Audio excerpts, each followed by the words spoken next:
दोस्तों, आपका हमारे YouTube चैनल गुड्डू मैट्रिक में आपका स्वागत है। दोस्तों, आज हम पढ़ेंगे मैथ में नया चैप्टर लासा और मासा।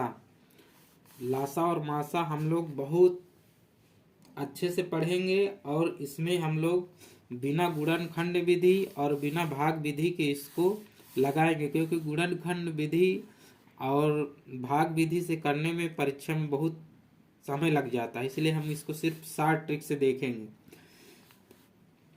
आपका एलसीएम का फुल फॉर्म होता है लोवेस्ट कॉमन मल्टीपल, और इसकी परिभाषा होती है डिफिनीशन, वह छोटी से छोटी संख्या जो बड़ी संख्या से विभाजित हो जाए वह लासा कहलाता है। आपकी डिफिनीशन यही है, लेकिन इसमें कंडीशन एक ये है जिस हिसाब से हम बता रहे हैं, यदि छोटी संख्या बड़ी संख्या को डिवाइड या पूर्णतः विभाजित करे तब ये लगेगा, और अगर नहीं करती तो उसको हम आगे बताते हैं। जैसे मान लीजिए कि 15-30 का एलसीएम क्या होगा, तो आपको डिफिनीशन में क्या बताया गया है कि वह छोटी से छोटी संख्या जो बड़ी संख्या से पूर्णतः विभाजित हो जाए। तो अब आप इसको लगाइए, देखिए। जैसे मान लीजिए कि सबसे पहले आप देखिए इसमें कि बड़ी संख्या कौन है। बड़ी संख्या 30 है। अब जब बड़ी संख्या 30 है तो आप देखिए कि इसके पहाड़े में ये आ रहा है कि नहीं, 30, 15 15 15 दूनी 30। अगर ये इसके मल्टीपल या पहाड़े में आ रहा है तो समझ लीजिए कि वही आपका एलसीएम हो गया, यानी कि इसका एलसीएम 30 होगा। या फिर ऐसे नहीं निकाल पा रहे हैं तो आप देखिए कि ये किससे विभाजित है, 15 से तो विभाजित ही है, तो बस हो गया डायरेक्ट आपको कि 15 का अगर टेबल पढ़ेंगे तो 30 आएगा, वही आपका हो गया, तो बराबर आपका 30 आ जाएगा, एलसीएम हो जाएगा। और इसी तरह आपको दूसरा नंबर करना है 5, 15, 30 का एलसीएम क्या होगा, अब बताइए आप। अब जैसे इसमें बोला है कि 5, 15 और 30 का एलसीएम क्या होगा, तो आपको कुछ नहीं करना है, सबसे छोटी संख्या देखना है। सबसे छोटी संख्या को इन दोनों में से देखिए, इसके टेबल में आ रहा है 5 का 5, 5 10, 5 15 यानी आ रहा है, तो इसको आप काट दीजिए। अब इसके बाद ये दोनों बची, तो इन दोनों में से आप 15 का टेबल देखिए, इसके टेबल में आ रहा है कि नहीं, हाँ तो आ रहा है, 15 दूनी 30, यानी कि यही इसका एलसीएम हो जाएगा। इनमें आपको कुछ नहीं देखना, सीधे सबसे बड़ी संख्या आपको देखना है, 30 है। अब इनको देखिए, इसके टेबल में आ रहा है 5 का 5, 5 10, 5 15, 5 24, 5 25, 5 36, इसमें आ रहा है, यानी कि इसका काम खत्म। 15 का टेबल देखेंगे, 15 15 15 दूनी 30, यानी कि ये इसके अंदर समाहित हो जा रहा है, तो बस ये भी कट गए, यानी कि 30 इसका एलसीएम हो गया। अब हम लोग तीसरा नंबर देखेंगे। अब जैसे इन दोनों संख्या को लो तो 12 और 24 ये इसके अंदर आ जा रहा है कि नहीं, मतलब इसके मल्टीपल में आ रहा है, 12 12 12 दूनी 24, यानी इसका काम खत्म।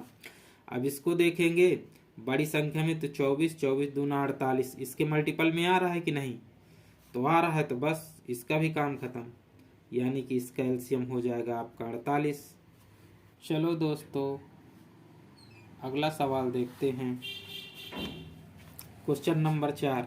अब जैसे इसमें दिया है 5, 15, 20, 60 का एलसीएम बताइए, तो आप देखेंगे कि इसको लेंगे, पहले दो संख्या लेंगे, तो इसमें ये जा रहा है, यानी इसको काट दो, 5 15।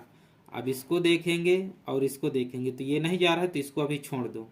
अब इसको देखो, इसमें ये टेबल में आ रहा है कि नहीं, 20 20 का 20 20 60, यानी इसको भी काट दो। अब क्या बचा, ये भी तो टेबल में इसके आ रहा है, 15 15 15 30 15 30 45 15 चौको 60, तो इसे भी काट दीजिए, यानी आपका एलसीएम 60 हो गया। ठीक है। अब जैसे क्वेश्चन नंबर 5वें में कह रहा है 15, 45, 90, 180 का एलसीएम क्या होगा, तो आपको इसमें बताना है कि 15 30 45, यानी इसको काट दो, 45 दूनी 90, यानी इसको भी काट दो, 90 दूना 180, यानी इसको भी काट दो, इसके एलसीएम क्या हो गया, 180। यही आपका आंसर हो जाएगा, एलसीएम इस तरह निकलेगा। अब चलिए आगे देखते हैं कंडीशन नंबर 2 को। जब आपका कंडीशन नंबर 2 है, जैसे कंडीशन 2, इसमें आपको दिया रहेगा यदि छोटी संख्या बड़ी संख्या को पूर्णतः विभाजित ना करे। चलिए देखते हैं क्वेश्चन नंबर 1। क्वेश्चन नंबर 1 में आपको दिया है 15 और 20 का एलसीएम क्या होगा। तो अब आपको इसमें बताना है एलसीएम। देखो पहले जो हमने कंडीशन में पहले ऊपर बताया है उसमें ये था यदि छोटी संख्या बड़ी संख्या को डिवाइड पूर्णतः विभाजित कर दे, लेकिन इसमें ये पूर्णतः विभाजित नहीं कर रही है। तो आपको कुछ नहीं करना, अब आपको देखना है कि किससे दोनों संख्या कट सकती हैं। तो आप देखेंगे कि 5 से दोनों संख्या कट रही हैं, तो आप 5 से इसको काटेंगे तो कितना आएगा, 3 आ जाएगा। और ये जो संख्या बड़ी वाली है इसमें बस इसको डिवाइड कर देना, यानी इंटू कर देना, गुणा, तो आपका 60 आंसर आ जाएगा।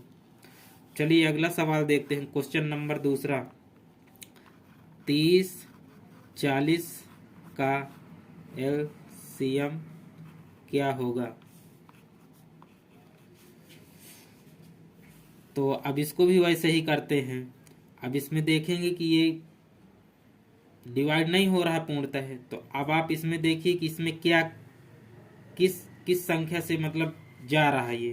तो इसको देखिए 10 33 10 चौक 40, तो यानी कि ये 10 से इसको अगर डिवाइड करें तो 3 आ रहा है। अब इसको मल्टीप्लाई कर दीजिए, 120 हो जाएगा, यही आपका आंसर हो जाएगा, यानी एलसीएम हो गया आपका। चलिए क्वेश्चन नंबर 3 देखते हैं। क्वेश्चन नंबर 3 है आपका 20 50 80 का एलसीएम क्या होगा। अब इसको आपको बताना है। अब जैसे दो संख्या लेंगे, ये कट ही नहीं रहा है। अब जैसे ये 20 दिया है, इसको देखेंगे इसको देखेंगे इसको देखेंगे, बड़ी संख्या में देखिए ये इससे जा रहा है कि नहीं, 20 का 20 20 2 40 20 63 20 चौक 80, यानी कि ये इसमें जा रहा है, इसलिए इसको काट देंगे। अब इसको देखेंगे कि ये इसमें से नहीं जा रहा है, तो इसको अब 10 से आप भाग दे दीजिए, क्योंकि 10 इसमें भी है, जो संख्या दोनों से कटे उसी से काटना है। तो 10 से काटेंगे तो कितना आएगा, 5 आएगा। अब और इसमें इसको इंटू कर दीजिए तो 400 हो जाएगा, यही आपका आंसर हो जाएगा। चलिए क्वेश्चन नंबर 4 देखते हैं। क्वेश्चन नंबर 4 है 12 20 30 का एलसीएम। तो इसमें आपको बताना है। अब जैसे देखेंगे कि ये ना इससे मिल रहा है ना इससे मिल रहा है, किसी से नहीं मिल रहा, तो ठीक है ना मिलने दीजिए, कोई बात नहीं। अब चलिए इस सवाल को देखते हैं। जैसे ये सवाल नहीं जा रहा तो इसको सीधे डबल कर दीजिए, इसको 60, इसका डबल करेंगे तो 60 आ जाएगा। अब देखिए 60 में ये संख्या का भाग जा रहा है कि नहीं, 12 पंचे 60 20 23 60, यानी कि यही आपका एलसीएम हो गया आंसर।